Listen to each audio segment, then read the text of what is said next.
It was dark, cold, and she was standing at the edge of a bridge, staring down at the swirling waters below.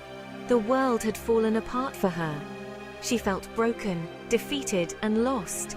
And in that moment she thought to herself, "Is this the end?" Her name was Sarah, and like all of us, she had dreams.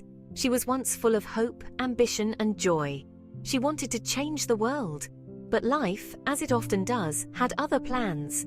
It wasn't one big disaster that knocked her down. It was 1,000 little things. It started small, a failed test, a missed opportunity, a few unkind words from people she trusted. Then came the bigger hits, the loss of her job, the betrayal of a friend, and finally, the moment that broke her completely. Her father, the one person who had always believed in her, passed away suddenly. And just like that, her world collapsed. Have you ever felt like you were drowning in your own life? Like no matter how hard you fought, you kept sinking deeper? That's where Sarah was. Every day was a struggle, and every breath felt like a burden. Until that night on the bridge. Standing there, she thought about how easy it would be to just let go, to let the water below take all the pain away. But as she stood at the edge, something strange happened. A memory flashed in her mind.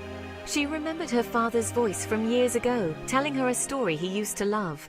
But this time, as she stood at the edge, she heard the story differently. He told her about a warrior who had gone into battle with a sword. This warrior fought bravely, but was outnumbered. And after many fights, his sword shattered into pieces. Everyone told him the battle was over, that he had lost. But the warrior didn't see it that way. He picked up the broken pieces of his sword, held them tightly, and kept fighting with his bare hands. The warrior refused to surrender. He knew that a broken sword was still a sword in the right hands, and with that broken weapon, he won his greatest battle. Sarah realized something that night. Life doesn't wait for you to feel ready. It doesn't wait for you to be whole again. It doesn't stop throwing punches just because you're on the ground. But in that moment, she understood.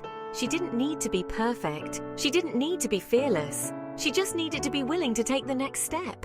The next morning, Sarah woke up with swollen eyes and an exhausted body. But something had changed. She wasn't fixed. She wasn't suddenly happy. But she had decided that she wasn't done yet. She had decided to fight. The truth is, life didn't magically get better for Sarah. She didn't win the lottery. She didn't get her dream job, but she kept moving forward, day by day, step by step. And slowly she rebuilt herself from the pieces. She wasn't the same Sarah from before. She was different now, scarred, yes, but stronger.